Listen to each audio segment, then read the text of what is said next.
Hey guys, how are you doing? Good afternoon. I have returned. I don't know what has happened to me the past... I don't know what's happened to me the past month, but I've been hit over the head with the stick of motivation. I've been honestly beat to the ground with the stick of motivation this month. I've been so in the mood to read. This is my April reading wrap up, plus 2 books that I read earlier in the year. One of them I think I actually read last year, like in December or something. But you know, it was like the only book I've read since like the last time I made a video, so I feel like it should be included. So the first thing I read was Tuesdays with Morrie by Mitch Albom. This is actually a non-fiction. I didn't realize that this was a non-fiction until after I'd finished reading it. And then it just kind of hit me like completely different after that. It's about a guy and his professor is dying of ALS. The book kind of just follows how the disease slowly like takes a toll on his body. The character Mitch, he just kind of documents like his conversations with Morrie.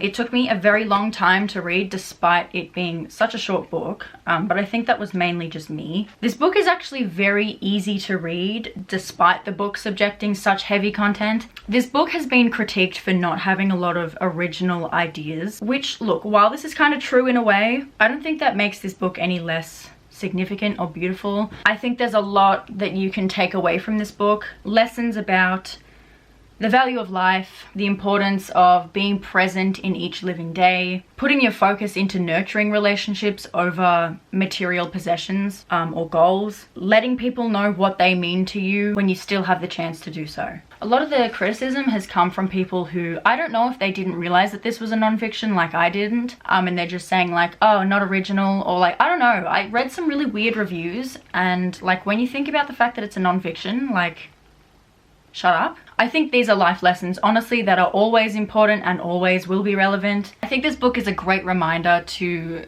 let you think about how you're prioritizing things in your life and to, I guess, take a step back and think about what is really important to you. Enough about that. Yeah, brilliant book, would highly recommend. It's a bestseller for a reason, people.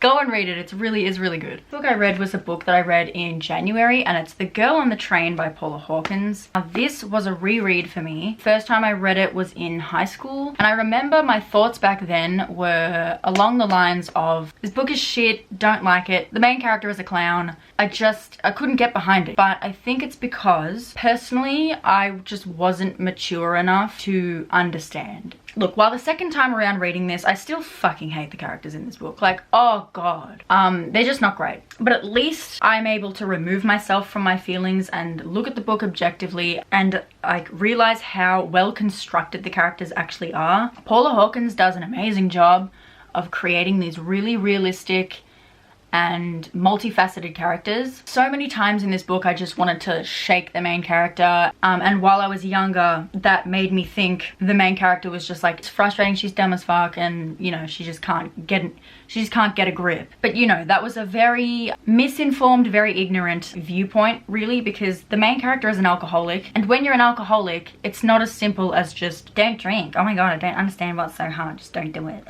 Life it's not that simple. While it's frustrating, it is very, very interesting to be in the head of someone who deeply struggles with addiction, and watching them kind of wrestle with themselves, wrestle with their own behaviors. Yeah, I don't know, it's frustrating yet very, very interesting. As for the plot itself, this isn't a story that you read for the enjoyment factor. I definitely didn't enjoy my time reading this. If you were to ask me what I thought of the book, I would still say it's brilliant, because it is. I think this is a brilliant book. I think Paula Hawkins is a great writer.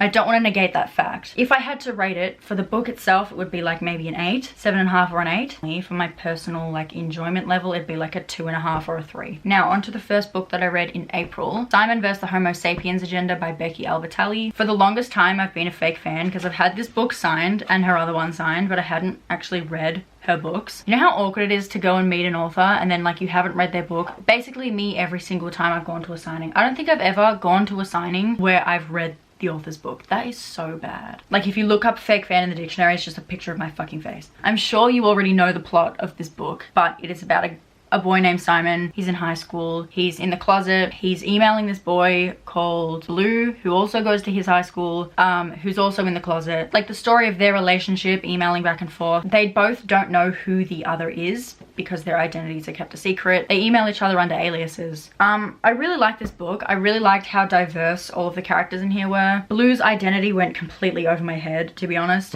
I didn't see it coming at all. I'm really bad at picking up on clues. I'm a bitch that can't take a hint. So when his identity was revealed, I was shocked. I was actually surprised. Overall, my thoughts on this book: the characters are really likable. The plot is interesting. I liked how it progressed. Nothing felt like forced or rushed. Yeah, overall, it's a really cute story. I would recommend reading it if you haven't read it. The next book that I read after that was The Miracle Morning by, who's this? Hal Elrod.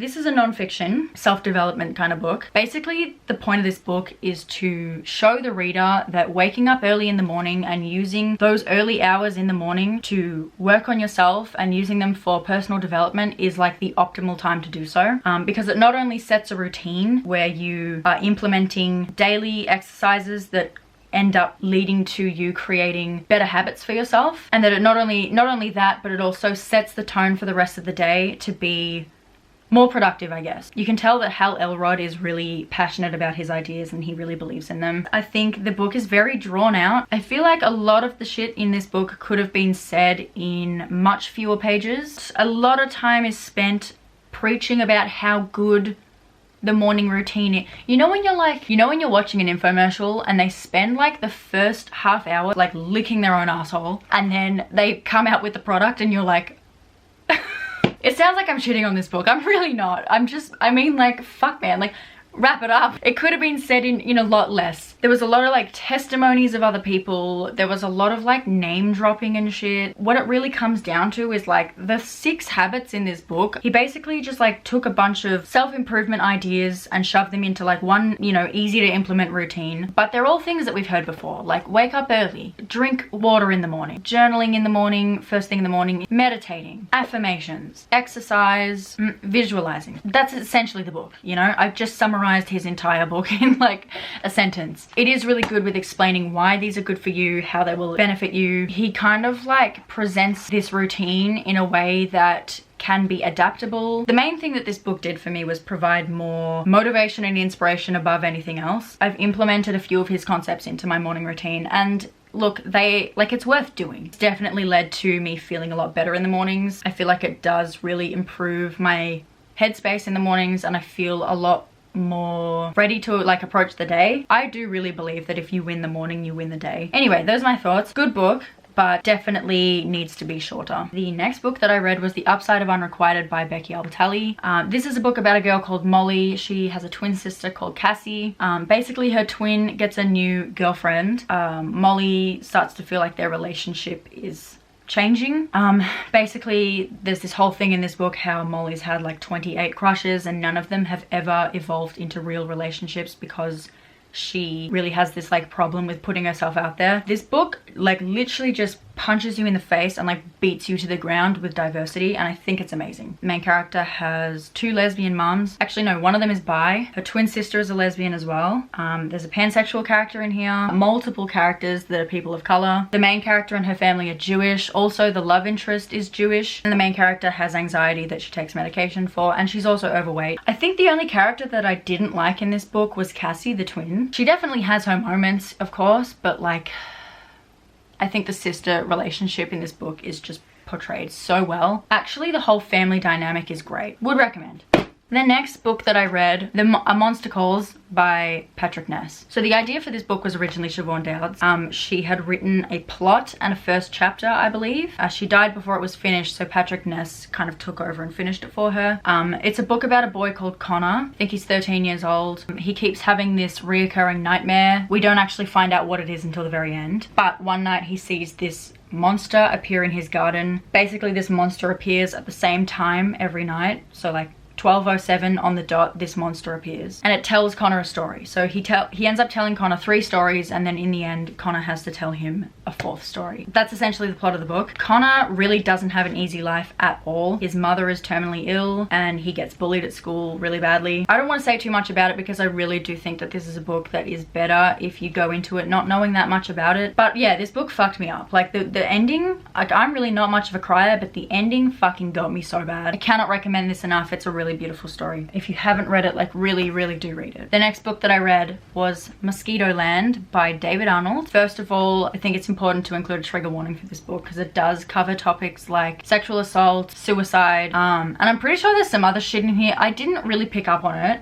but I was reading some reviews the other night and it must have gone completely over my head, but someone said that there was like homophobic things said in here and transphobic things said in here, but I don't know, it must have gone over my head or I didn't like take it in, but I think it's like some comments that the character makes. This book has received a lot of mixed reviews. It's kind of like a coming of age self-discovery story about this 16-year-old girl called Mary Iris Malone, nicknamed Mim for short, her initials. Okay, so she lives in Mississippi with her dad and her stepmom, and her mother lives in Cleveland. And she hasn't spoken to her mother for months. She basically overhears this conversation. I think it's the stepmom makes a comment about Mim's mother having a terrible disease. Mim takes this to mean that her mum is got like some kind of terminal illness and she's dying. Decides to get on a bus and travel to Cleveland by herself to go see her mum. The story essentially follows her journey and the experiences that she has along the way and the people that she meets. I don't know why, but this book made me feel like I was reading something like The Adventures of Tom Sawyer or like the movie Stand By Me. Do you remember that? I don't know what gave me that vibe. Mim is very witty and intelligent. She's also quite cynical. She's a very interesting character and I think she had a very unique and strong personality. Some could argue that she comes across quite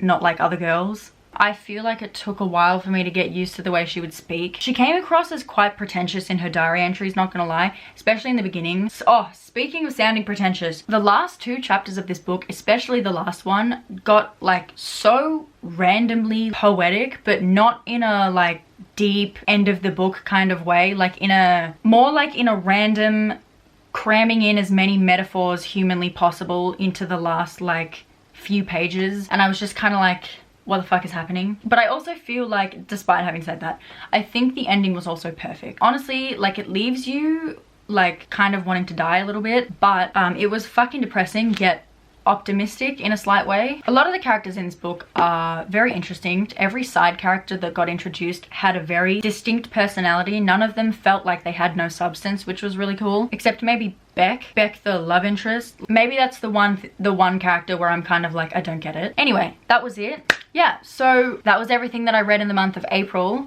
I had a really good reading month. Let me know if you've read any of those books and let me know your thoughts on them. I'm especially interested to know if anyone has read this book because I don't think it's that popular, and I really would like to know what you guys thought of it. Anyone who's read the book, of course. Thanks for watching. I'll see you when I see you. Probably soon, but you know, it's me. If you want to follow me on Instagram, I've been a lot more active over there. So if you want to keep up with me in the meantime, my Instagram, it's Lily C Reads. So get around it. Thanks for watching. I will see you. Have a good afternoon.